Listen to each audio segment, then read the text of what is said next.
ദീപമായി നിന്റെ മൊഴികൾ കർത്താവെ ഓരോ ദിവസവും ഞങ്ങൾ അനുഭവമായി മാറുന്നു കർത്താവെ. ഇന്ന് ഞങ്ങൾക്കായിട്ട് ഒരുക്കി വെച്ചിരിക്കുന്ന ആഹാരത്തിനായിട്ട് നന്ദിയപ്പ. ഈ ജീവന്റെ അപ്പത്തിനായിട്ട് നന്ദിയപ്പ. ഞങ്ങളുടെ ആത്മാവ് ആഗ്രഹിക്കുന്നത് ഈ ജീവന്റെ അപ്പം മാത്രമാണപ്പ. മറ്റൊന്നും ഞങ്ങൾ ആഗ്രഹിക്കുന്നില്ല കർത്താവെ. ഞങ്ങൾക്ക് വേണ്ടത് അങ്ങയെയാണപ്പ. അങ്ങേ മാത്രമാണ് ഞങ്ങൾക്ക് വേണ്ടത്. ഞങ്ങൾക്ക് ലോകം വേണ്ട, ഞങ്ങൾക്ക് മോഹം വേണ്ട, ലൗകിക ആഗ്രഹങ്ങൾ വേണ്ട കർത്താവെ. ഈ ലോകത്തിലൊന്നും ഞങ്ങൾക്ക് വേണ്ട. ഞങ്ങൾക്ക് വേണ്ടത് അങ്ങയാണ്, അങ്ങയുടെ അപ്പമാണ്. ഞങ്ങളെ തൃപ്തിപ്പെടുത്തുന്നത് അങ്ങയുടെ വചനം മാത്രമാണ്. ഈ ലോകത്തിന്റെ ഒരു അംശം പോലും കർത്താവെ ദൈവമേ അങ്ങയുടെ ആത്മാവിനാൽ ഞങ്ങളെ നിറയ്ക്കണമേ. വചന ശുശ്രൂഷയിൽ കർത്താവെ ദൈവമേ സംസാരിക്കുവാനായിട്ട് എളിയവരെ ഒരുക്കണമേ എന്ന് പ്രാർത്ഥിക്കുന്നു. എൻ്റെ നാവിനെ പൂർണ്ണമായിട്ട് അങ്ങേക്ക് സമർപ്പിക്കുന്നു. പരിശുദ്ധാത്മാവെ കേൾക്കുവാൻ എൻ്റെ ഹൃദയത്തെയും നിന്റെ മക്കളുടെ ഓരോ മക്കളുടെ ഹൃദയത്തെയും നീ ഒരുക്കണമേ എന്ന് പ്രാർത്ഥിക്കുന്നു. യേശുവിൻ്റെ നാമത്തിൽ തന്നെ ആമേൻ.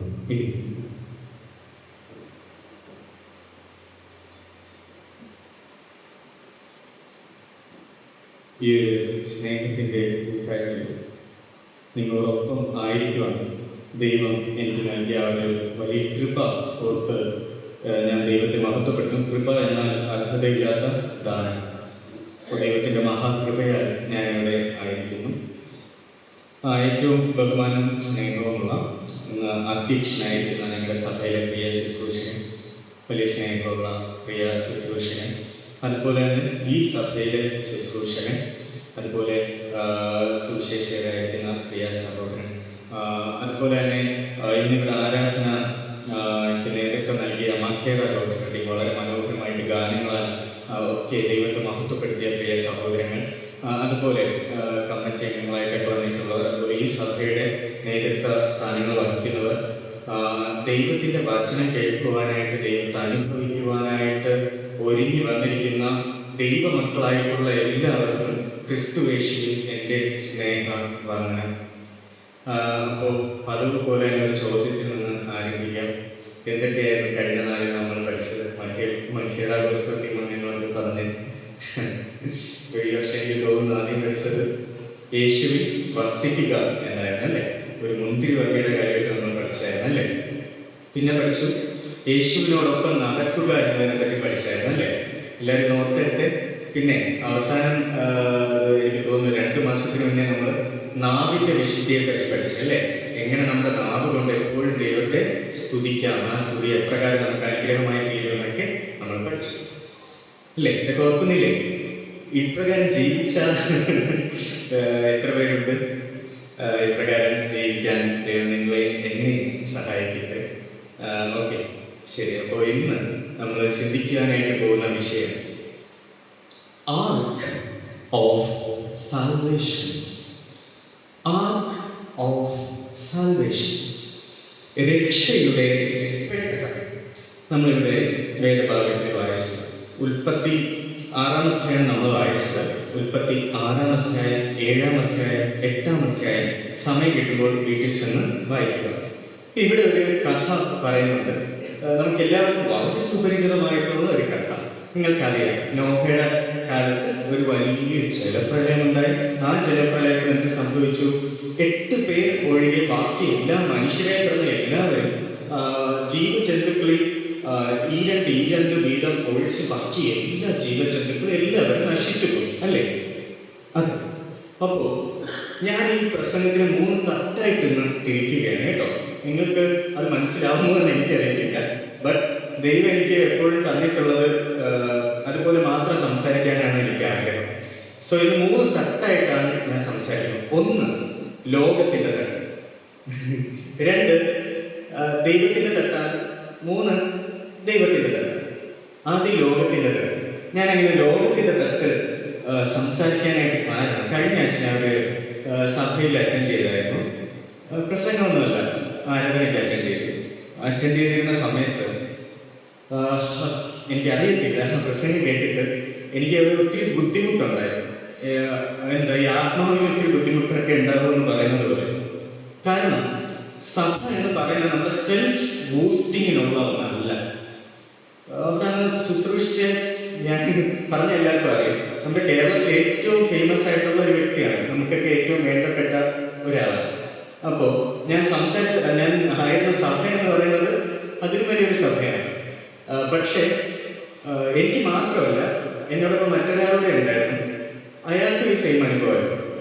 എന്താണ് അദ്ദേഹം പ്രസംഗത്തിലൂടെ സംസാരിച്ചതെന്ന് പറഞ്ഞാൽ, ദൈവം അദ്ദേഹത്തെ നടത്തിയ വിധങ്ങളാണ്. പക്ഷെ ദൈവം നടത്തിയ വിധങ്ങൾ പറയുമ്പോൾ തന്നെ ഇന്നതൊക്കെ ചെയ്തു, ഇന്നതൊക്കെ ചെയ്യാൻ ദൈവം എന്നെ സഹായിച്ചു, ഇന്നതൊക്കെ ചെയ്തു, ഞാൻ ഇന്നതൊക്കെ എന്തൊക്കെയോ ചെയ്തു. പക്ഷെ ഇങ്ങനെയൊക്കെ സംസാരിക്കുന്നത് എവിടെയാണ് ദൈവത്തിന്റെ ആത്മാവിനുള്ള ആ വചനം? എന്ത് ആത്മാവിന്റെ തൃപ്തിയാണ് നമുക്ക് ഈ സഭയിൽ കിട്ടുന്നത്? ആത്മാവ് ഒരു 10-15 മിനിറ്റാണ് വചനം സംസാരിക്കുന്നത്. ആ വചനം പോലും പ്യൂരിറ്റി, ശുദ്ധി ഇല്ലാതിരുന്നാൽ, ദൈവത്തിന്റെ ആത്മാവില്ലാതെ എങ്ങനെ നമ്മുടെ ആത്മാവിന് തൃപ്തി വരും? വെറും നമ്മുടെ മനസ്സിനെയും നമ്മുടെ ശരീരത്തിനെയും തൃപ്തിപ്പെടുത്തുന്ന ആരാധനകൾ മാത്രമായി പോകുന്നു ഈ കാലം. ഞാൻ ഇന്ന് പ്രസംഗിക്കുന്ന വിഷയമായിട്ട് വളരെ റിലേറ്റബിൾ ആണെന്ന് കൈയടിച്ച് പാടിയ പാട്ട് കേട്ടോ. ദൈവത്തിന്റെ ആത്മാവ് പ്രവർത്തിക്കുന്നു. ശരി. അപ്പോ ഈ ഒരു വിഷയം എടുക്കുമ്പോൾ പലരും മോട്ടിവേഷനായിട്ട്, നമ്മളെ കൊണ്ട് പ്രോത്സാഹിപ്പിക്കാനായിട്ട് നമ്മൾ പറയുന്ന ചില വാചകങ്ങളുണ്ട്. 1, ഡോണ്ട് വേസ്റ്റ് ഓപ്പർച്യൂണിറ്റീസ്. നിങ്ങൾ കേട്ടിട്ടുണ്ടായിരുന്നു ഈ വാചകം കേട്ടോ. അതായത് അവിടെ ഒരു പെട്ടകം ഒരുക്കിയിട്ടുണ്ടായിരുന്നു ജലപ്രളയത്തിൽ. ആ പെട്ടകം മിസ്സായ എല്ലാവരും എന്ത് ചെയ്തു? ആ പെട്ടകം നഷ്ടപ്പെട്ട എല്ലാവരും എന്ത് ചെയ്തു? മരിച്ചുപോയി. ഇതുപോലെ നമ്മുടെ ജീവിതത്തിൽ ചില പിടിബന്ധികൾ വരും. ആ പിടിബന്ധിയിൽ പിടിച്ചെന്ന് എന്ത് ചെയ്തോണം? കയറിക്കൊള്ളണം. ഒരിക്കലും പിടിബന്ധികൾ നഷ്ടപ്പെട്ടത്. 1. 2, plan ahead. It was in rain when Noah built the ark. അതായത് നോഹ പെട്ടകം പണിതുകൊണ്ടിരുന്ന സമയത്ത് മഴയേ ഇല്ല. പക്ഷെ മഴ വരും എന്ന് കരുതിയിട്ട് നോഹ എന്ത് ചെയ്തു? നേരത്തെ പെട്ടകം പണിതു. അപ്പോൾ നമ്മൾ വളരെ സിമ്പിളായിട്ട് പറഞ്ഞാൽ, പരീക്ഷ തലേന്ന് പഠിക്കരുത്. എന്ത് ചെയ്യണം? നേരത്തെ പഠിക്കണം. എങ്കിലേ പരീക്ഷയ്ക്ക് എന്ത് ചെയ്യത്തുള്ളൂ? പാസ്സാവുകയുള്ളൂ. അതേ അർത്ഥം. നമ്മൾ ചെയ്യേണ്ടതെല്ലാം നേരത്തെ ചെയ്തു വെക്കണം. സമയം അടുക്കുമ്പോൾ മാത്രം ചെയ്യാനായിട്ട് നിൽക്കരുത്. നിങ്ങൾക്കൊന്നും തോന്നുന്നില്ല? നിങ്ങൾക്ക് തോന്നണം. അതിനാണ് ഞാനിതൊക്കെ പറയുന്നത്. നിങ്ങൾക്ക് തോന്നുന്നില്ലെങ്കിൽ നിങ്ങൾ ജഡത്തിലാണ് ജീവിക്കുന്നത്. Okay. When you are 80s or 80 year old, some may ask you to do something big. Noah 500 മുതൽ 600 വർഷം അദ്ദേഹത്തിന് പ്രായമായപ്പോഴാണ് ദൈവത്തിന്റെ ഈ ഒരു വിളി വരുന്നത്. ഈ പെട്ടകം പണിയുവാനായിട്ട് വിളിക്കപ്പെട്ടത്. അതുകൊണ്ട് തന്നെ എപ്പോഴും ഒരു 70-80-90 വയസ്സായാലും കുഴപ്പമില്ല, നമ്മുടെ ബോഡി ഫിറ്റായിരിക്കണം. നല്ല ആഹാരമൊക്കെ കഴിച്ച് ഫിറ്റായിരിക്കണം എപ്പോഴും. എന്തിനെന്ന് ചോദിച്ചാൽ, എപ്പോ വേണമെങ്കിലും ഒരു ബിഗ് ഡീൽ വരാം. ഒരു നമ്മൾ കോടീശ്വരാകുന്ന എന്തെങ്കിലും ഒരു വലിയ സംഭവം പുതിയ വിളി നമുക്ക് വരാം. കേട്ടിട്ടില്ല, ഇങ്ങനെ കേട്ടിട്ടില്ല, ഒരു ഡൗട്ടും തോന്നുന്നില്ല. Okay, don't listen to critics, just get on with job that needs to be done. ലോകം മുഴുവൻ എതിർത്താലും നമ്മുടെ മനസ്സ് പറയുന്നത് മാത്രം കേട്ട് അത് ശരിയെങ്കിൽ അത് മാത്രം അനുസരിച്ച് മുന്നോട്ട് പോകുക. ഇത് കേട്ടിട്ടില്ല, മോട്ടിവേഷൻ കേട്ടിട്ടില്ല, മനസ്സ് പറയുന്നതനുസരിച്ച് ദൈവത്തിന്റെ വചനം പറയുന്നത് ആത്മാവിനനുസരിച്ച് നടക്കാൻ, ജഡത്തിനനുസരിച്ച് നടക്കരുതെന്ന്. For safety sake, travel in pair. ഒരാൾ ഒറ്റയ്ക്ക് നടക്കാതെ എപ്പോഴും രണ്ടുപേരായിട്ട് നടക്കുക. അത് നമുക്ക് ഇഷ്ടപ്പെട്ടായിരിക്കും. രണ്ടുപേർ ഒരുമിച്ച് ഏത് കാര്യത്തിൽ പോയാലും രണ്ടുപേർ ഒരുമിച്ച് പോവുക. അപ്പോഴായിരിക്കും നമ്മൾ ചെയ്യുന്ന കാര്യങ്ങൾ സക്സസ് ആവുന്നത്. Speed isn't everything. The snails were on board with the cheetahs. ഈ പുലി നമ്മുടെ നല്ല വേഗതയിൽ ഓടുന്ന പുള്ളിപ്പുലികളുണ്ടല്ലോ, അതും ഈ പെട്ടകത്തിൽ ഉണ്ടായിരുന്നു. ഇഴയുന്ന ഒച്ച ഉണ്ടായിരുന്നു. സോ നമ്മുടെ വേഗത ഒരു പ്രശ്നമല്ല, നമ്മുടെ വേഗത ഒരു പ്രശ്നമല്ല. നാം ആ പോയിന്റിൽ, നമ്മുടെ ലക്ഷ്യസ്ഥാനത്ത് എത്തുന്നത് മാത്രമാണ് നാം ശ്രദ്ധിക്കേണ്ടത്. ഇപ്പോഴും ഡൗട്ട് തോന്നുന്നില്ല? No matter the storm, when you are with God, there is always a rainbow waiting. അതായത് ഈ പ്രതികൂലങ്ങൾ, പ്രതിസന്ധികൾ എന്തോ ആയിക്കോട്ടെ, ഇതിനപ്പുറത്ത് നമ്മുടെ കൂടെ ദൈവമുണ്ടെങ്കിൽ ഇതിനപ്പുറത്ത് ഒരു മഴവില്ല് നമ്മെ കാത്തിരിക്കുന്നു. ഒരു മഴവില്ല് നമ്മെ കാത്തിരിക്കുന്നു. പ്രശ്നങ്ങൾക്ക് അപ്പുറം ഒരു മഹത്വം നമ്മെ കാത്തിരിക്കുന്നു. പ്രശ്നങ്ങൾക്ക് അപ്പുറം ഒരു പദവി നമ്മെ കാത്തിരിക്കുന്നു. പ്രശ്നങ്ങൾക്ക് അപ്പുറം ഒരു ഉയർച്ച നമ്മെ കാത്തിരിക്കുന്നു. ദൈവത്തിന്റെ വചനത്തിൽ അത് കാണാനായിട്ട് കഴിയുന്നില്ല. പ്രശ്നങ്ങൾക്കപ്പുറവും വീണ്ടും പ്രശ്നങ്ങളായിരിക്കും ചിലപ്പോൾ നമ്മുടെ ജീവിതത്തിൽ വരുന്നത്. അതെന്തിനാണെന്ന് ചോദിച്ചാൽ ക്രിസ്തുവിനോട് നമ്മെ അനുരൂപപ്പെടുത്താനാണ്.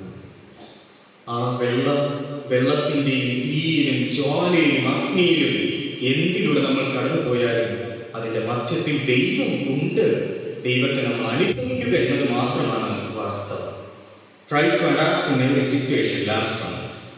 ഈ പെട്ടെന്ന് ആലോചിച്ച് അതിനകത്ത് പാമ്പുണ്ടായിരുന്നു, അല്ലേ? വലിയ ജിറാഫ് ഉണ്ടായിരുന്നു, ഡൈനോസർ, പണ്ട് കേട്ടിട്ട് വലിയ പൊക്കമുള്ള ഡൈനോസർ, എലിഫന്റ്, ആന, ഇതെല്ലാം ഉണ്ടായിരുന്നു. അപ്പൊ ഈ നമ്മുടെ നോവയും അതുപോലെ കുഞ്ഞിനെ അല്ലെ മക്കള് വളർന്നു കല്യാണമൊക്കെ കഴിച്ച് അവരുടെ ഭാര്യമാരുടെ പെട്ടവര് ഇവര് ഉറക്കൊക്കെ നിർത്തി എണീറ്റ് നിൽക്കുമ്പോഴായിരിക്കും ഉള്ളിൽ ആയിരിക്കുന്നവര് ഒരു പെരുമാറും. നല്ല രസമായിരിക്കും അല്ലേ? അപ്പോ അതുപോലെ തന്നെ എന്താ നമ്മളൊന്ന് ഉറക്കമണിക്കൊക്കെ പോകുമ്പോഴേക്കും ആന എന്ന് ടാറ്റ പറയുന്നത്. അപ്പൊ ഇതൊക്കെ പിന്നെ ഇവരുടെ മലമൂത്രം ഇങ്ങനത്തെ ഒത്തിരി കാര്യങ്ങൾ ഇതിനകത്ത് കാണാം അല്ലേ? ഇതൊക്കെ നമുക്ക് അഡാപ്റ്റ് ചെയ്യാൻ പറ്റും, ഇതിനോടൊക്കെ നമുക്ക് അഡ്ജസ്റ്റ് ചെയ്യാൻ പറ്റുമോ? എന്നാൽ അഡ്ജസ്റ്റ് ചെയ്യുക, ഇതിൽ നിന്ന് വരുന്ന ഒരു മോട്ടിവേഷൻ തോട്ട്സ് ആണ്. ഇതിലൊരു 8 പോയിന്റ്സ് ഞാൻ പറഞ്ഞു. ഈ 8 പോയിന്റ്സ് മാത്രം പ്രസംഗിച്ചാൽ മതിയായിരുന്നു.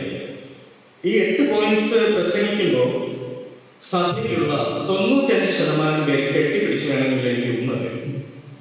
കാരണം സകലരും ജഡത്തിൽ ജീവിക്കുന്നത്, ആത്മാവിനെ അനുസരിച്ച് ജീവിക്കുക. നമ്മുടെ ആത്മാവിന്റെ ഭക്ഷണം ദൈവവചനം, പ്യൂരിറ്റിയുള്ള ദൈവത്തിന്റെ വചനം അത് മാത്രം സഭയിൽ വിളങ്ങുക. ഞാൻ ഈ വ്യത്യാസം പറയാൻ വേണ്ടി മാത്രം എത്രയും കാര്യങ്ങൾ പറഞ്ഞതേ ഉള്ളൂ. നമുക്ക് ഈ വ്യത്യാസം മനസ്സിലാകത്തില്ല. ഞാൻ പറഞ്ഞ എല്ലാ കാര്യം ലോകത്തിന്റെ കാര്യങ്ങളാണ്, പക്ഷെ അതിനോട് ദൈവവചനം കൂടെ കലർത്തി പറയുമ്പോൾ ഇതൊന്നും ഒരിക്കലും മനസ്സിലാവില്ല. പക്ഷെ ഇത് വേർതിരിച്ചറിയണം. ദൈവത്തിന്റെ വചനമുണ്ട്, ജഡത്തിന്റെ വചനം എപ്പോഴും നമ്മെ തൃപ്തിപ്പെടുത്തിക്കൊണ്ടിരിക്കും. ശരി, നമുക്ക് റിയൽ ടോപ്പിക്കിലേക്ക് പോകാം.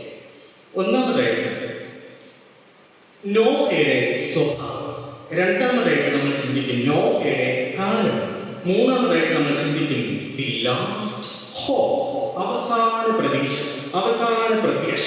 ഈ 3 കാര്യങ്ങളായിട്ട് നമ്മൾ വളരെ വേഗം ചിന്തിക്കുവാനായിട്ട് പോകുന്നത്. ഒന്നാമതായിട്ട് നമ്മൾ കാണാനായിട്ട് പോകുന്നത് ഈ നോഹയുടെ സ്വഭാവങ്ങളാണ്. മക്കളെ, കുഞ്ഞുങ്ങളായിട്ടൊക്കെ മുതിർന്നവരായിക്കോട്ടെ, എല്ലാവരും ഈ പറയുന്ന കാര്യങ്ങൾ നമുക്ക് ഫോളോ ചെയ്യുവാനായിട്ട് പറ്റുന്ന കാര്യങ്ങളാണ് കേട്ടോ. ഇത് നമ്മുടെ ദൈവമായിട്ട് ചേർത്ത് പിടിക്കുന്ന കാര്യങ്ങളാണ്. ഒന്നാമതായിട്ട് നോഹയുടെ ഒരു സ്വഭാവം ഇതാണ്. നോഹ നീതിമാനായിരുന്നു, നിഷ്കളങ്കനായിരുന്നു. നോഹ ദൈവത്തോടൊപ്പം നടന്നു. നോഹ ദൈവം പറയുന്നത് അനുസരിച്ചു. ഒന്നെന്താണ് പറഞ്ഞേ? നോഹ നീതിമാനായിരുന്നു, നിഷ്കളങ്കനായിരുന്നു, ദൈവത്തോടൊപ്പം നടന്നു. നോഹ ദൈവം പറയുന്നത് അനുസരിച്ചു. നോക്കിയേ, ബൈബിളിൽ രണ്ടേ രണ്ട് വ്യക്തികളെ പറ്റി മാത്രമേ പറയുന്നുള്ളൂ അവർ ദൈവത്തോടൊപ്പം നടന്നു എന്ന്. ഒന്ന് ഉൽപ്പത്തി 5:24 ആരോഗ്യത്തെ പറ്റി, രണ്ട് ഉൽപ്പത്തി 6:9 നോഹയെ പറ്റി. ആ രണ്ടാമത്തെ വ്യക്തിയാണ് നോഹ. മൂന്നാമത്തെ വ്യക്തി ബൈബിളിൽ എഴുത്തില്ല, ജീവ പുസ്തകത്തിൽ എഴുതുമ്പോൾ നമ്മെ പറ്റി അതൊക്കെ എഴുതണ്ടേ? എന്താ നമ്മെ പറ്റി എഴുതേണ്ടത്?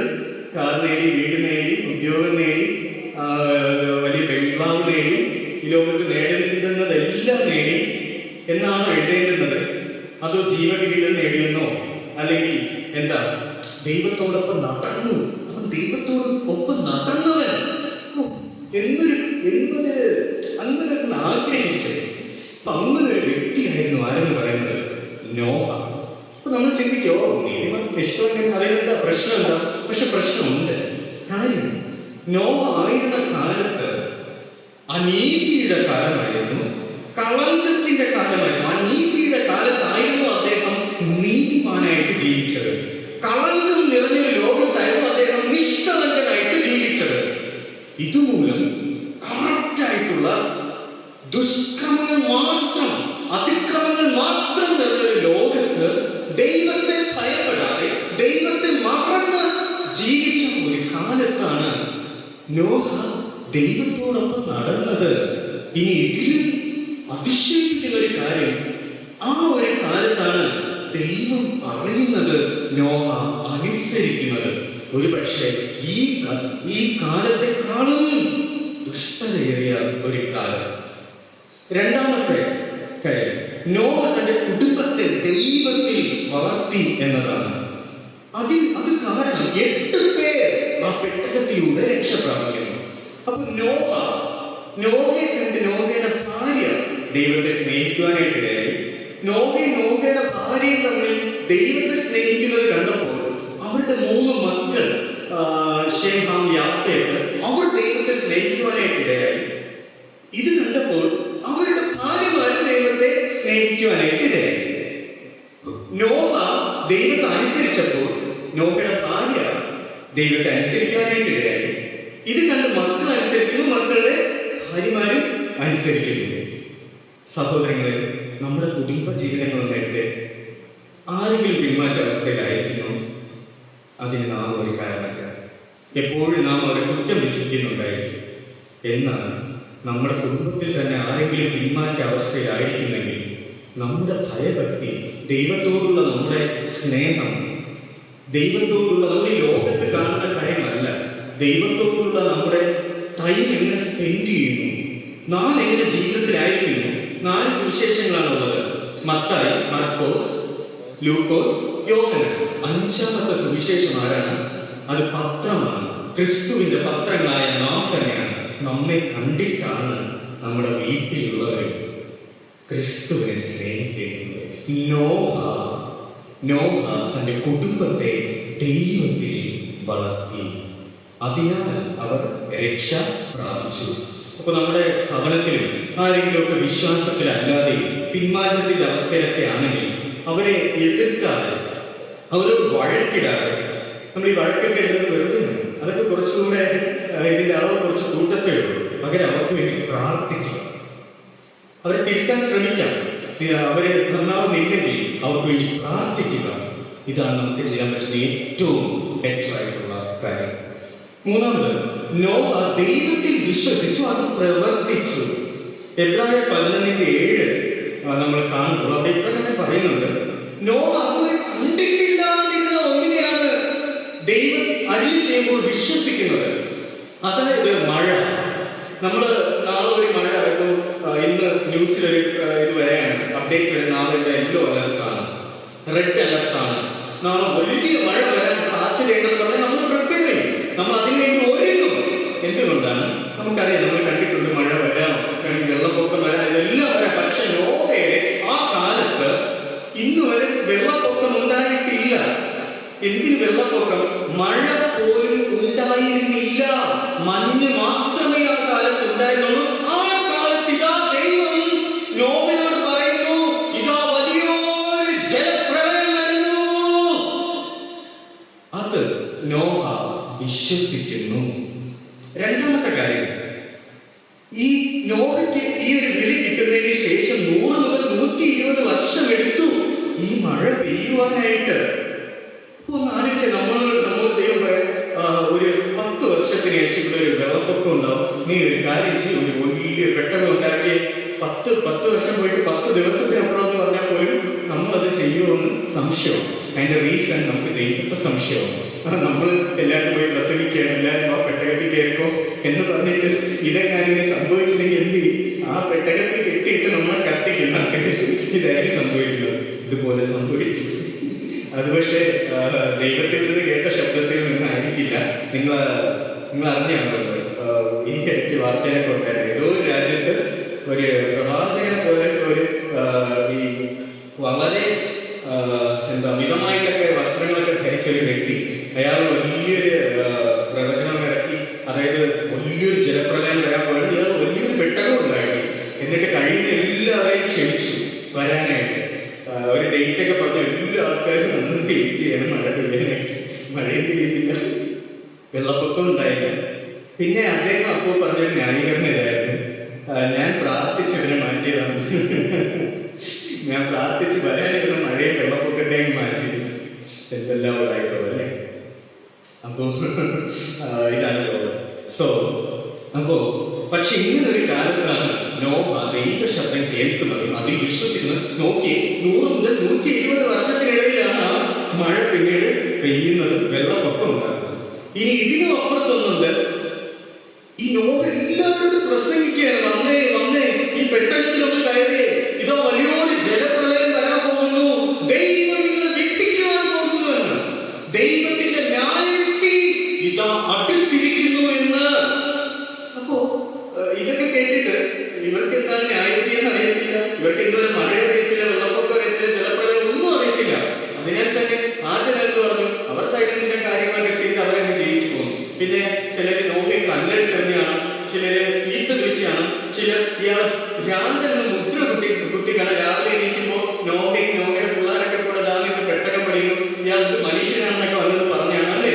എന്നാൽ നോഹ മടുത്തില്ല, നോഹ വിളിച്ചുകൊണ്ടേയിരുന്നു ഈ ജനത്തെ. പക്ഷെ ആ വിളി അവർ കേട്ടില്ല.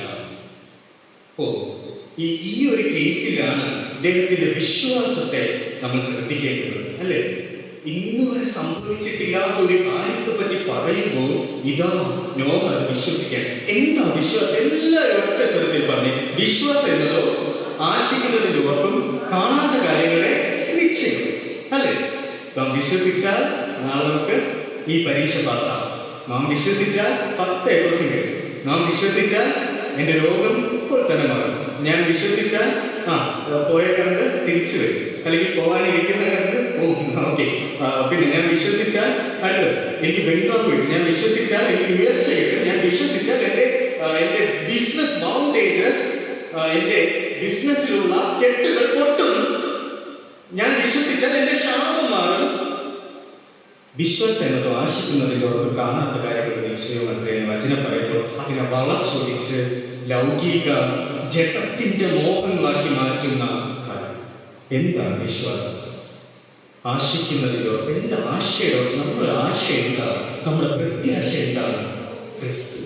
എന്താ നമ്മുടെ പ്രത്യാശ? ദൈവരാജ്യം, സ്വർഗരാജ്യം, ഉയരത്തിലുള്ള അത് നമുക്ക് വാഗ്ദത്തം ചെയ്തിരിക്കുന്ന ആ രാജ്യം. എന്താ കാണാത്ത കാര്യത്തിന്റെ നിശ്ചയം? നാം എന്താ കണ്ടിട്ടില്ലാതെ നാം ഇന്ന് വിശ്വസിക്കുന്നത്? ക്രിസ്തു 2000 വർഷങ്ങൾക്ക് മുമ്പേ എനിക്ക് വേണ്ടി ആ കാൽവരിയിൽ യാഗമായി. അവന്റെ മരണത്തിൽ വിശ്വസിക്കുന്ന ഞാൻ, അവന്റെ രക്തത്താൽ കഴുകപ്പെട്ട ഞാൻ, പാപങ്ങളിൽ നിന്ന് മോചിതനാണ്. അവൻ എന്നെ വീണ്ടെടുത്തു, അവൻ എന്നെ നീതീകരിച്ചു, അവൻ എന്നെ വിശുദ്ധീകരിക്കുന്നു, ഒരു നാൾ അവൻ എന്നെ തേജസ്കരിക്കും.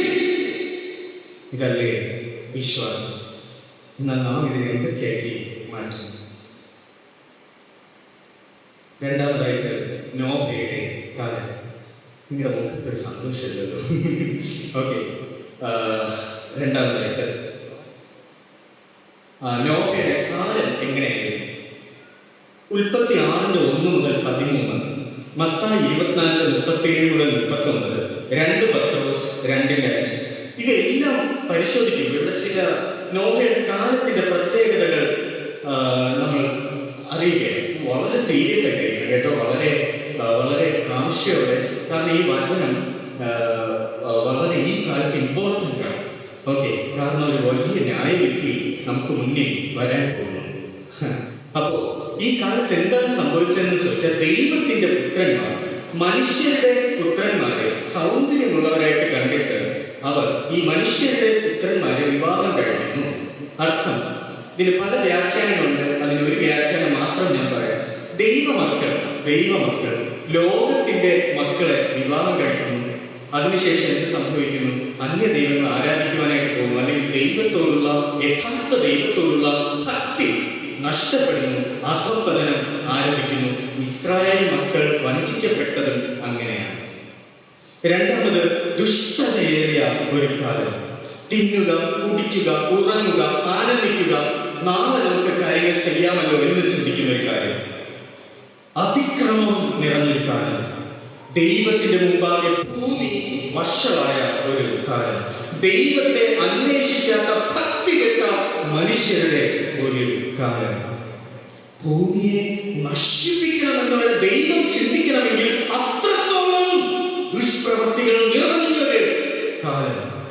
ഈ കാലത്ത് ഇതാ ദൈവം നോഹയെ അയക്കുകയാണ്. നീതി പ്രസംഗിയായ നോഹ എന്ന് പറയുകയാണ്. വർഷങ്ങളോളം ഒരുപക്ഷെ അദ്ദേഹം പ്രസംഗിച്ചു കാണാം, ഇതാ ന്യായവിധി വരുന്നു, ജലപ്രളയം വരുന്നു, മാനസാന്തരപ്പെടുക എന്ന്. പക്ഷേ ആരും തന്നെ കേട്ടില്ല. ഇതുപോലൊരു കോളിംഗ് നിനവയിലുള്ള വ്യക്തികൾക്ക് കിട്ടുകയുണ്ടായി. നിനവെ എന്ന ദേശത്തേക്ക് ഇതുപോലെ അതിക്രമങ്ങൾ നിറഞ്ഞപ്പോൾ, അശുദ്ധി നിറഞ്ഞപ്പോൾ, ജടീക മോഹങ്ങൾ നിറഞ്ഞപ്പോൾ, ഇതാ ദൈവം നിനവയെ വിധിക്കുവാനായിട്ട് പോകുമ്പോൾ അതിന് മുന്നോടിയായിട്ട് ഒരു പ്രവാചകൻ അങ്ങോട്ട് അയക്കുകയാണ്. പേര് യോന പ്രവാചകൻ. അദ്ദേഹം പോയിട്ട് മാനസാന്തരപ്പെടുക എന്ന് പ്രസംഗിക്കുമ്പോൾ എങ്ങനെയായിരുന്നു അവരുടെ റെസ്പോണ്ട് എന്നറിയാമോ? അവർ എങ്ങനെ ചെയ്തു? അവിടുത്തെ രാജാവ് രാജസ്ഥാനത്തിൽ നിന്ന് ഇറങ്ങിയിട്ട് അദ്ദേഹത്തിന്റെ ത്രോൺ, അവരുടെ രാജസിംഹാസനത്തിൽ നിന്ന് ഇറങ്ങിയിട്ട് രട്ടുകൊണ്ട് തറയിൽ കവിഞ്ഞു വീണ് ദൈവത്തിന്റെ മുമ്പാകെ വീഴുന്നു. ഇത് കാണുന്ന ജനം അവരും രട്ടുവിട്ട് ദൈവത്തിന്റെ മുമ്പാകെ വീഴുന്നു. ആ ജനം ദൈവത്തോട് അനുദപിച്ച് നിലവിളിക്കുന്നു, ദൈവമേ ഞങ്ങളുടെ പാപങ്ങളെ പൊറുക്കണമേ. യോന 3:10 നമ്മൾ ഇപ്രകാരം കാണുന്നു. നിനവേക്കാർ മനം തിരിയുമ്പോൾ, ഓ ദൈവം അവരുടെ മേൽ വരുത്തുവാൻ വച്ചിരുന്ന ആ അനർത്ഥത്തെ കുറിച്ച് ആലോചിച്ച് അനുഭവിക്കുന്നുവെന്ന്. നോക്കിയേ, ഇന്നും ഇതേ വിളിയാണ് നമ്മെ അവർ വിളിക്കുന്നത്. നിങ്ങൾക്ക് ടൈറ്റാനിക്കിന്റെ കഥ അറിയുമായിരിക്കും. ടൈറ്റാനിക് ഒരു കപ്പലായിരുന്നു. ഈ കപ്പലിന്റെ പ്രത്യേകത എന്ന് പറഞ്ഞാൽ വളരെ ആഡംബരം നിറഞ്ഞ, അത്യാധുനിക സൗകര്യങ്ങൾ നിറഞ്ഞ ഒരു കപ്പൽ. ഇതാ അറ്റ്ലാന്റിക് സമുദ്രത്തിലൂടെ ഒരു ഭീമാകാരനായിട്ടുള്ള, കാണാൻ വളരെ സുന്ദരിയായിട്ടുള്ള ഒരു കപ്പൽ. ഈ കപ്പൽ ഇങ്ങനെ പോകുമ്പോൾ ഇതിന്റെ ക്യാപ്റ്റൻ എഡ്വേർഡ് സ്മിത്ത് എന്നാണ് അദ്ദേഹത്തിന്റെ പേര്. 1912 ഈ ഒരു സംഭവം. ഇതാ പല കപ്പലുകളും സന്ദേശം നൽകുകയാണ്. ഇതാ വലിയൊരു മഞ്ഞ് പാളിയുണ്ട്, വലിയൊരു മഞ്ഞ് മല നിൽക്കുന്നു, തീർച്ചയായിട്ടും നിങ്ങളുടെ കപ്പലിന് അത് അതിജീവിക്കാൻ കഴിയത്തില്ല, കഴിയുന്നതും വേഗം എന്തെങ്കിലും ചെയ്യുക. പക്ഷേ 6 തവണ ഈ വന്ന മെസ്സേജസ്, പലരും അയച്ച സന്ദേശങ്ങൾ അവരെ കൈക്കൊള്ളില്ല. 7ാമത്തെ തവണ വളരെ ക്രൂഷ്യലായിട്ടുള്ള ഒരു മെസ്സേജ് മറ്റൊരു കപ്പലയക്കുന്നു. അതും അവർ കാര്യമാക്കുന്നില്ല. എന്ത് സംഭവിച്ചു? വലിയൊരു മഞ്ഞ് മലയിൽ തട്ടി ഒരിക്കലും നശിച്ചു പോകത്തില്ല, തകരത്തില്ല എന്ന് പറഞ്ഞ ആ കപ്പൽ തകരുന്നു. മുന്നറിയിപ്പുകൾ, വാർണിംഗ്സ് ഒരിക്കലും നമ്മൾ ഒരിക്കലും തള്ളിക്കളയരുത്, തഴഞ്ഞിക്കളയരുത്. അത് നമ്മൾക്കുള്ള ഒരു ഇടിയാണ്. അതിലെന്തെങ്കിലും കഴിവുണ്ടോ, കാതലുണ്ടോ എന്ന് അന്വേഷിച്ച് കാര്യങ്ങൾ ചെയ്യുക. ഏറ്റവും അവസാനമായിട്ട് മനുഷ്യപുത്രന്റെ കാലവും മനുഷ്യപുത്രന്റെ വരവിന്റെ കാലവും ഇതുപോലെ ആകും എന്ന് വചനത്തിൽ നാം കാണുന്നു. മത്തായി 24-ാം അധ്യായം, വചനമുള്ളവരൊക്കെ എടുക്കുക. മത്തായി 24-ാം അധ്യായം അതിന്റെ 37 മുതൽ 42 വരെയുള്ള വചനങ്ങൾ. നോഹയുടെ കാലം പോലെ തന്നെ മനുഷ്യപുത്രന്റെ വരവും ആകും. ജലപ്രളയത്തിന് മുമ്പുള്ള കാലത്ത് നോഹ പെട്ടകത്തിൽ കയറിയ നാൾ വരെ അവർ തിന്നും കുടിച്ചും വിവാഹം കഴിച്ചും വിവാഹത്തിന് കൊടുത്തും പോന്നു. ജലപ്രളയം വന്നു, എല്ലാവരെയും നീക്കി കളയുമ്പോഴും അവർ അറിഞ്ഞതുമില്ല. മനുഷ്യപുത്രന്റെ വരവും അങ്ങനെ തന്നെ ആകും. അന്ന് 2 പേർ വയലിൽ ഇരിക്കും, ഒരുത്തനെ കൈക്കൊള്ളും, മറ്റവനെ ഉപേക്ഷിക്കും. 2 പേർ ഒരു തിരിക്കല്ലിൽ പൊതിച്ചുകൊണ്ടിരിക്കും, ഒരുത്തിയെ കൈക്കൊള്ളും, മറ്റവനെ ഉപേക്ഷിക്കും. നിങ്ങളുടെ കർത്താവ് ഏത് ദിവസത്തിൽ വരുന്നു എന്ന് നിങ്ങൾ അറിയായിക്കൊണ്ട് ഉണർന്നിരിക്കും എന്ന് വചനത്തിൽ നാം കാണുന്നു. രണ്ടാമതായിട്ട് ലൂക്കോസ് 17-26 മുതൽ 27 വരെ വായിക്കുക. മത്തായി 25-31 മുതൽ 33 വരെ, 41 മുതൽ 44 വരെയും വായിക്കുക. 2 തിമോത്തിയോസ് 3-1 മുതൽ 4 വായിക്കുമ്പോൾ എപ്രകാരം കാണും? അന്ത്യകാലത്ത് ദുർഘട സമയങ്ങൾ വരും എന്നറിയുക. മനുഷ്യർ സ്വസ്നേഹികൾ, ദ്രവ്യാഗ്രഹികൾ, വമ്പ് പറയുന്നവർ, അഹങ്കാരികൾ, ദൂഷകന്മാർ, അമ്മയപ്പന്മാരെ അനുസരിക്കാത്തവർ, നന്ദി കെട്ടവർ, അശുദ്ധർ, വാത്സല്യമില്ലാത്തവർ, ഇണങ്ങാത്തവർ, ഏഷണിക്കാർ, അതിദേന്ദ്രിയന്മാർ, ഉഗ്രന്മാർ, സൽഗുണ ദ്വേഷികളും ദ്രോഹികളും, ദാർഷ്ട്യക്കാർ, നിഗളികൾ, ദൈവപ്രിയമില്ലാത്തവർ, ഭോഗപ്രിയർ, ഭക്തിയുടെ വേഷം മാത്രം ധരിച്ച് അതിന്റെ ശക്തി ത്യജിച്ചു കളയുന്നത്. ഇതാണ് അന്ത്യകാലം. ഈ കാലം വളരെ വിഷമിപ്പിക്കുന്ന കാര്യം. നിങ്ങൾ ഹോസ്പിറ്റലിലൊക്കെ ഇരിക്കുമ്പോൾ ഈ മെഡിക്കൽ എടുക്കാനായിട്ട് പോലീസ് ഉദ്യോഗസ്ഥർ പിടിക്കപ്പെട്ട പ്രതികളെ കൊണ്ടുവരാറ്. വരുന്ന ഒത്തിരി കേസുകൾ ഈ പോസ്കോ കേസുകൾ, അതായത് കുഞ്ഞുങ്ങളെ പീഡിപ്പിക്കുന്ന, ഏറ്റവും കഷ്ടം എന്ന് പറഞ്ഞാൽ കുഞ്ഞുങ്ങളെ പീഡിപ്പിക്കുന്ന പേരൻസ്, അതുപോലെ സ്വന്തം അമ്മ സഹോദരി എന്ന് തിരിച്ചറിയാതെ, നിങ്ങൾ ലേറ്റസ്റ്റ് ആയിട്ട് ന്യൂസൊക്കെ വായിച്ചതാണ്, അവരുടെ നഗ്ന ചിത്രങ്ങൾ, മോശം ചിത്രങ്ങളൊക്കെ ഉണ്ടാക്കിയിട്ട് ഫോണിലൂടെ പ്രചരിപ്പിക്കുന്നത്, അപ്പനെ അമ്മയെ കൊല്ലുന്ന മക്കൾ. ഇതൊക്കെ ദുഷ്ടതയുടെ പീക്ക്, ദുഷ്ടതയുടെ ഏറ്റവും അറ്റം. ഭരണാധികാരികൾ എന്തെങ്കിലും ചെയ്തു എന്ന് കാണിക്കാൻ വേണ്ടി മാത്രം ചെയ്യുന്നവർ, എന്താണോ നമ്മുടെ ആവശ്യം അത് ചെയ്യാത്തവർ. ഇപ്പൊ നമ്മൾ കണ്ടു യുവത്വം അല്ലെ, ഒത്തിരി അടി കൊടുക്കും, റോഡിൽ കിടന്ന് അടി കൊടുക്കും, അവർ എഴുതിയ മാർക്ക് അവർക്ക് കിട്ടുന്നില്ല. എന്ത് ദുഷ്ടതയുടെ ഒരു കാലം. പൈസ കൊടുത്ത് എക്സാം പറ്റുന്ന കാലം, ലക്ഷങ്ങൾ കൊടുത്ത് എക്സാം പാസ്സാവാൻ പറ്റുന്ന കാലം. പൈസ ഇല്ലാത്തവരും കഷ്ടപ്പെടുന്നവരും താഴെത്തൊക്കെ വീണ്ടും കിടക്കുന്ന ഒരു കാലം.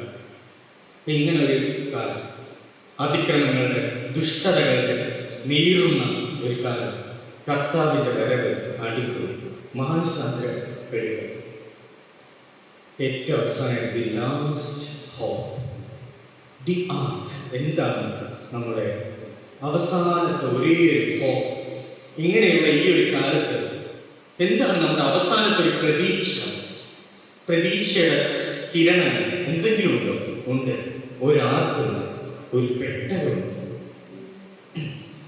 നമ്മൾ വചനം പഠിക്കുമ്പോൾ 4 പെട്ടകങ്ങളെ പറ്റി കാണാൻ പറ്റും. അതിൽ 3 പെട്ടകങ്ങൾ ആർക്കെങ്കിലും പറയാൻ പറ്റും? എന്നാലും 3 പെട്ടകങ്ങൾ നമുക്ക് വചനത്തിൽ ക്ലിയർ ആയിട്ട് കാണാൻ പറ്റും. ആർക്കെങ്കിലും? ആരാധന കഴിഞ്ഞിട്ട് വലിയൊരു സമ്മാനം തരും. 3 പെട്ടകങ്ങൾ. ഒരെണ്ണം പറഞ്ഞാൽ പോലെ 3 പറയാം. അപ്പൊ വലിയൊരു സമ്മാനം തരുമായിരുന്നു കേട്ടോ. ശരി, ഒന്നാമത്തെ പെട്ടകം ഞാൻ പറയട്ടെ. Okay, AB. ശരി, എബി കീബോർഡ് തിരിച്ചത്. ഓക്കെ, അപ്പോ ഒന്നാമത്തെ പെട്ടകം നമ്മുടെ മോശെ വഹിക്കുന്ന ഒരു പെട്ടകം, കുഞ്ഞു മോശ അല്ലെ. മോശയെ രക്ഷിക്കുന്നത് ഒരു പെട്ടകത്തിലുണ്ട്. അപ്പൊ അതൊരു പെട്ടകം, മോസസിന്റെ ആർക്ക് ഓഫ് മോസസ്. അപ്പൊ അത് മോശ എന്ന ഒരു വ്യക്തിയെ രക്ഷിക്കാൻ വേണ്ടി ദൈവം ഒരുക്കിയൊരു പെട്ടകമാണ്. രണ്ടാമതൊരു പെട്ടകം. ആലോചിച്ച്, ഇത് പറഞ്ഞില്ലെങ്കിൽ നിങ്ങൾ ഇവിടെ ആയിരുന്നില്ല. ഏത് പെട്ടകം? നമ്മളിപ്പോ ചിന്തിച്ചേ ഉള്ളൂ. അത് ഏത് പെട്ടകമായിരുന്നു? നമ്മുടെ നോഹയുടെ പെട്ടകം. അത് 8 പേരെ രക്ഷിക്കുവാൻ വേണ്ടിയുള്ള ഒരു പെട്ടകമാണ്. നോഹയുടെ കുടുംബത്തിൽ. ഇനി മൂന്നാമതൊരു പെട്ടകം ഉണ്ടാക്കിയെന്ന് പറയാൻ പറ്റുമോ? ദൈവം ഇസ്രായേൽ മക്കളുടെ നടുവിൽ അവരുടെ പ്രയാണ സമയത്ത് സമാഗമന കൂടാരം ഉണ്ടായിരുന്നു, അല്ലേ? ഒരു പെട്ടകം. ആ പെട്ടകം എന്തിനായിരുന്നു?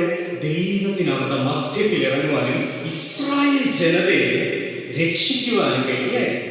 ശരി, ഇനി 4ാമത്തെ പെട്ടകം എന്താ? പെട്ടകമൊന്നും എഴുതിയിട്ടുണ്ടെന്ന് എനിക്ക് തോന്നി. പക്ഷെ 4ാമത്തെ പെട്ടകം ക്രിസ്തു അത്രേ. ക്രിസ്തു അത്രേ 4ാമത്തെ പെട്ടകം. ആ പെട്ടകം സർവ്വലോകത്തിനു വേണ്ടിയുള്ളതല്ലേ. 1ാമത്തെ പെട്ടകം മോശയ്ക്ക് വേണ്ടിയുള്ളതായിരുന്നു.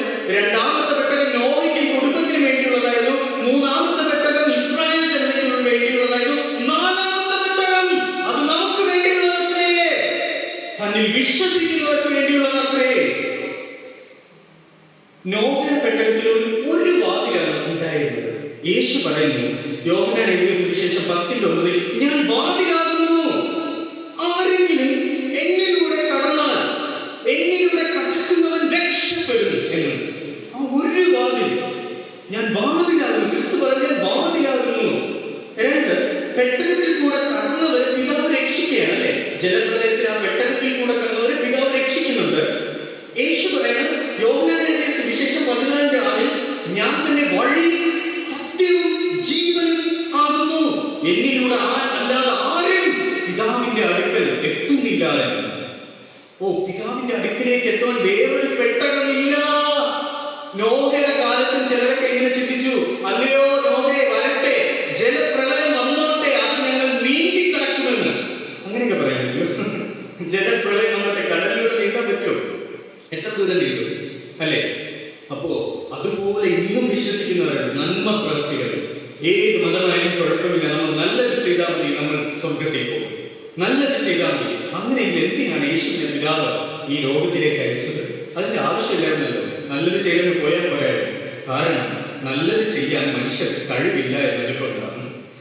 നല്ലത് അതിന്റെ പൂർണ്ണതയിൽ ചെയ്യാൻ മനുഷ്യർക്ക് കഴിവില്ല എന്നതുകൊണ്ടാണ്. എന്നാൽ അപ്പോൾ നമ്മൾ നന്മ ചെയ്യത്തില്ലേ? നമ്മൾ നന്മ ചെയ്യട്ടെ എന്ന് ചോദിച്ചാൽ ക്രിസ്തു നമ്മുടെ ഹൃദയത്തിനകത്തേക്ക് വരുമ്പോൾ നമുക്ക് നന്മ ചെയ്യാതിരിക്കാൻ കഴിയത്തില്ല. നമുക്ക് നന്മ ചെയ്യാതിരിക്കാൻ കഴിയത്തില്ല. അതിൽ ക്രിസ്തുവിൽ നാം പുതുതായി ജനിക്കണം. അവസാനമായി പെട്ടകത്തിലുള്ളവർ ജലപ്രളയത്തിൽ അകപ്പെടാതെ രക്ഷപ്പെടുന്നു. റോമർ 8:1 ഇപ്രകാരം പറയുന്നു, ഇപ്പോൾ ക്രിസ്തു യേശുവിലുള്ളവർക്ക് ഒരു ശിക്ഷാവിധിയും ഇല്ല. But the point is this, നിങ്ങൾ ക്രിസ്തു യേശുവിലാണോ എന്ന്. Are you in Christ? നിങ്ങൾ ക്രിസ്തുവിൽ ആണോ? Are you died with Christ? നിങ്ങൾ യേശുവിനോടൊപ്പം മരിച്ചോ എന്ന്. Are you buried with Christ? നിങ്ങൾ യേശുവിനോടൊപ്പം നിങ്ങളുടെ പഴയ മനുഷ്യൻ കുഴിച്ചിടപ്പെട്ടോ എന്ന്. Are you resurrected with Christ? നിങ്ങൾ യേശുവിനോടൊപ്പം ഉയർത്തെഴുന്നേറ്റോ? ഒരു പുതിയ മനുഷ്യൻ ഉയർത്തെഴുന്നേറ്റോ? ഇതാണ് ചോദ്യം. അങ്ങനെയെങ്കിൽ നാം രക്ഷപ്പെട്ടു. ഒരു പുതിയ മനുഷ്യൻ രൂപപ്പെട്ടിട്ടുണ്ടോ നമ്മുടെ ഉള്ളത്തിൽ? ഒരു പുതിയ ജനനം നമ്മിൽ സംഭവിച്ചിട്ടുണ്ടോ? അതോ കാലാകാലങ്ങളായിട്ട് തുടർന്നു വരുന്ന റിലീജിയൻ വീണ്ടും ഫോളോ ചെയ്ത് കടമകൾ തീർത്ത് ആരാധനക്രമം മാത്രം ഫോളോ ചെയ്ത് ക്രിസ്ത്യാനികൾ മാത്രമായി ദൈവവുമായിട്ടൊരു പേഴ്സണൽ കോണ്ടാക്റ്റും ഇല്ലാതെ വെറും പ്രദർശനം മാത്രം കാഴ്ചവെച്ച് മാത്രം ജപത്തിൽ മാത്രം ആശ്രയിച്ച് ഒരു മാനസാന്തരവും ഇല്ലാതെ മുന്നോട്ട് പോകുന്നവരാണോ? അങ്ങനെയെങ്കിൽ തിരിഞ്ഞു വരിക. ഗലാത്യർ 5:16 ഒരു ചോദ്യം. ആത്മാവിനെ അനുസരിച്ച് നിങ്ങൾ നടക്കുന്നുണ്ടോ? ആത്മാവിനെ കേൾക്കണം, അതനുസരിച്ച് നടക്കണമെന്ന്. റോമർ 12:2 മനസ്സ് ഒരുക്കി രൂപാന്തരപ്പെട്ടോ എന്ന് ചോദ്യം കൂടെയുണ്ട്. ശരി, നമുക്കെല്ലാം എഴുന്നേറ്റിരിക്കാം.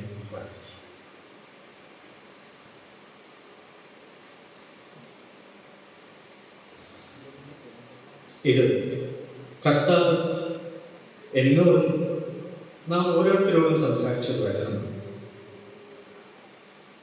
ഇവിടെ ഒരാളെ ദൈവം നിർത്തുന്നുണ്ട്, അത് ദൈവം നിർത്തിയത്. അപ്പൊ ഈ വചനം നമ്മൾ കേൾക്കേണ്ടിയിരുന്നു. അതാണ് അതിന്റെ വാസ്തവം. അപ്പൊ നാം ഈ വചനം കേൾക്കേണ്ടിയിരുന്നു എങ്കിൽ ഇത് ദൈവം സംസാരിച്ചത് നമ്മുടെ അടുത്ത് നിൽക്കുന്ന ഒരു വ്യക്തിയുടെ അല്ല. അങ്ങനെയെങ്കിൽ ആ വ്യക്തി നരകത്തിലാണ് പോകുന്നതെങ്കിൽ നാം അതിനോടൊപ്പം പോവേണ്ടി വരും. ഈ വചനം ദൈവം സംസാരിച്ച നമ്മോട് തന്നെയാണ്. ന്യായവിധിയായിരിക്കുമ്പോൾ ഇപ്പോൾ ക്രിസ്തു യേശുവിലുള്ളവർക്ക് ഒരു ശിക്ഷാവിധിയും ഇല്ല എന്ന വചനത്തിൽ പറഞ്ഞു. വാസ്തവമായി നാം ക്രിസ്തുവിൽ ഉള്ളവരാണ്. അത് വെറും നാമധേയ ക്രിസ്ത്യാനികൾ, ന്യായ ക്രിസ്ത്യാനികൾ, ഭരണാധികാരികൾ മാത്രമാണ്. പരിശുദ്ധാത്മാവിനെ നിലനിൽക്കുന്നു, പരിശുദ്ധാത്മാവിനെ രുചിക്കുന്നുണ്ടോ, പരിശുദ്ധാത്മാവിനെ ആഗ്രഹിക്കുന്നുണ്ടോ? ഈ കാലത്ത് കടന്നു പോകണമെങ്കിൽ നമുക്ക് പരിശുദ്ധാത്മാവില്ലാതെ പറ്റത്തില്ല. പക്ഷെ നാം പരിശുദ്ധാത്മാവിനെ ദാഹിക്കുന്നില്ല, ആഗ്രഹിക്കുന്നില്ല. അത്രത്തോളം ജഡം കുത്തി നിറച്ചിരിക്കുന്നു. വിധിക്കപ്പെടും നമ്മിൽ ആ ജഡത്തെ നിറച്ചവരെ. ഇത് അന്ത്യകാലം. മാനസാന്തരപ്പെടുക, ക്രിസ്തുവിലേക്ക് വരിക, നുറുക്കപ്പെടുക, തകരുക, നിലനിൽക്കുക, അനുഭവിക്കുക, കരയുക, മുട്ടുകുത്തുക, അലറി വിളിക്കുക. നിലയേക്കാൾ വിളിച്ചതുപോലെ കർത്താവേ വിളിക്കുക. സ്വർഗ്ഗം സന്തോഷിക്കട്ടെ. ഒരു ഭാവി മാനസാന്തരപ്പെടുമ്പോൾ സ്വർഗം അധികം സന്തോഷിക്കുന്നു. പുതുതായി ജനനം അത് നമ്മുടെ തീരുമാനം കൊണ്ട് സംഭവിക്കുന്നതല്ല. അത് കർത്താവ് നമ്മിൽ ചെയ്യുന്ന ഒന്നത്രേ. നമ്മൾ ഒരു പുതിയ മനുഷ്യൻ രൂപപ്പെടണമെങ്കിൽ അത് നാം ആഗ്രഹിക്കാൻ പറ്റുന്നില്ല. നമുക്ക് ആഗ്രഹിക്കാൻ പറ്റുന്നതും ചെയ്യാൻ പറ്റുന്നതുമായിട്ടുള്ള ഒരു കാര്യം ദാഹത്തോടെ പ്രാർത്ഥിക്കുക. കർത്താവ് നമ്മുടെ ഉള്ളത്തിൽ നൽകും. നമുക്ക് ആത്മാവിന്റെ ശബ്ദം കേൾക്കുവാൻ കഴിയും. നമുക്ക് ആത്മാവിനെ അനുസരിച്ച് ജീവിക്കുവാൻ കഴിയും. പരിശുദ്ധാത്മാവിൽ നിറഞ്ഞു ജീവിക്കുവാൻ കഴിയും.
നീ